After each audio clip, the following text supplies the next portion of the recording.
Yeah, today I'm going to be cleaning up this this late 70's pachinko machine because I want to have this in here for people to kind of toy with. They're sort of fun little things. You don't see them out very often. So, well, I'll probably just put it like kind of right here by the counter, just so that I can hand people a handful of balls to play in it or something. If you don't know what these are, let's open this thing up. Let's get a better look at it. They're basically a gambling device from Japan, and you get a handful. You buy balls, you get a handful of them, and each ball costs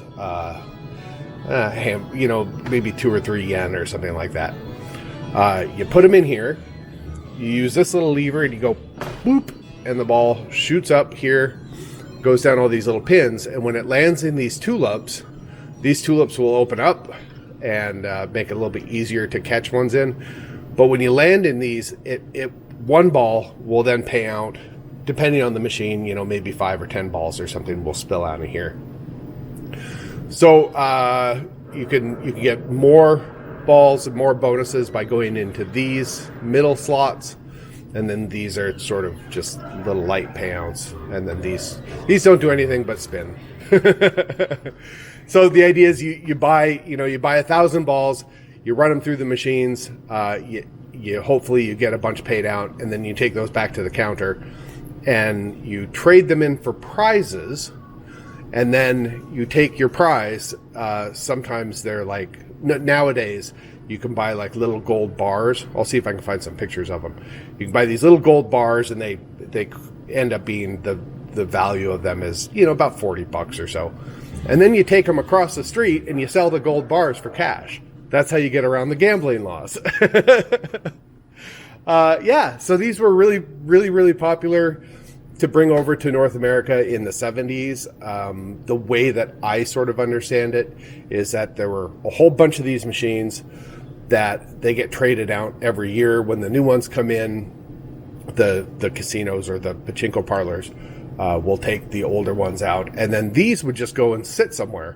And some company thought, hey, why don't we sell all of these old ones to North American market? So they cleaned them all up and then shipped them over. And here's an ad from I think this is early 80s, maybe 1980. Hey, what's happening? It's Pachinko, Montgomery Ward's fun new family pinball game. Pachinko is completely automatic, no hookups needed. Just flick the lever, watch the ball go round. Jackpot, you win. Montgomery Ward's Pachinko is not a toy, but a genuine reconditioned pinball machine. Just $39.99 at Montgomery Ward, where you can charge it for Christmas. Yeah, so this is the back. I'm not super familiar with them. I did get this one up and going. The whole system is purely mechanical. There are some wires here, but they're just for lights, indicator lights. I think that this switch here indicates whether or not there are balls in the reserve. There has to be balls in here for the machine to work, and this lever needs to be down for it to work. That goes down and does something down here. So I think it's just 9 volts that are these. They're just little incandescent bulbs. There's a couple there. I haven't tested or played with that yet, but it all looks like all the wires are there and everything seems to be working. So we'll figure out, we'll get a 9-volt power supply on this and play around with it. Fuse? Probably a fuse. Yep, that's a little fuse. The whole system works on, it's purely mechanical, and it works on levers. So there has to be a certain amount of balls in a path to weight it a certain way. And then when you get a certain more balls in, then that tips, dumps the balls out. It does go ding, ding, ding, and it's just basically these little metal balls bouncing off of the bell, which I think is really, really a clever way of doing things. Instead of having something else that hits the bell, they just, as it pays out, these things pass by, they bounce off the bell and then go into the payout area. Looks like there's a couple of balls still in there. This whole thing, when you get it up and go in and start playing, there's balls all in throughout this whole thing. I'm fairly new. I've always wanted one of these. I think that they're really interesting little machines. So I don't really know in depth about all the different mechanisms. I did get that this one wasn't quite working, and I managed to kind of fiddle with some stuff and get it going. So yeah, they're neat things though. This cleaned up really well, I think. It looks like there's a cigarette burn in here, but I could probably buff that out. This section up here looked a lot like this when I got it. It was kind of grubby and gross. And all of this in here should clean up and be really nice looking, actually. Get this polished. It's not going to take much. Like these little ashtray, and you can tip it out. And then this front door opens, and then this section opens, so you can see the mechanism in here where it feeds the ball down and around. This is all kind of grubby, little lever system. This is all sort of grubby, but I don't think I'm gonna really mess with cleaning this up, at least not right now. I'll just wipe it down, but I'm not gonna try to make this like pretty and blue because you won't see it anyway. License or something from where it used to be. I can't read that. If you can read that, maybe you can tell me what it says.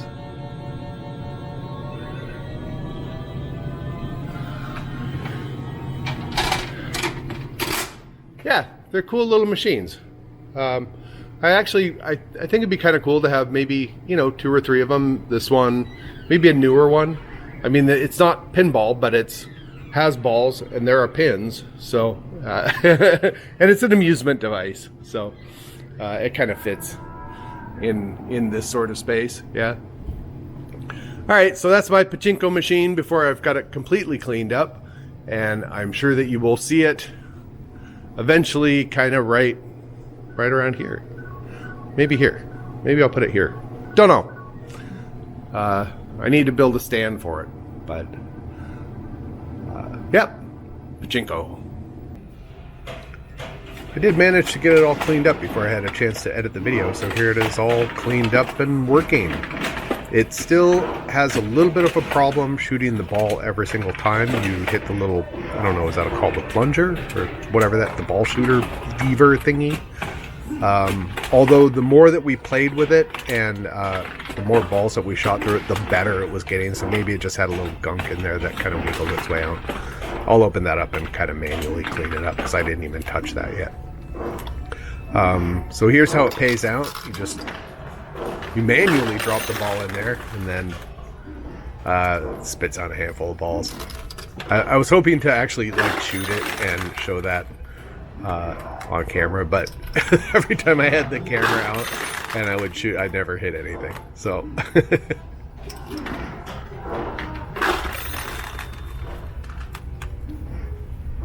yeah, it seems to be working as expected. The little lower tulips spit out about 10 balls, and the middle section spits out about 10 as well. I don't know if I thought that the middle sections were supposed to spit out a few more. I'll have to look and see, because maybe it's not doing exactly what it's supposed to be doing. I think I'm going to have to tinker with this just a little bit, but it's working well enough. This little lever here is if you want to move to a different machine, you can cash out of the shooter basket area.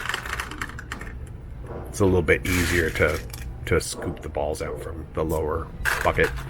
Also, if you shoot it and the ball doesn't go all the way up into the pin area and it just kind of works its way back down, then it lands in that little lower area, kind of a reject ball area or something. I don't know what they call that.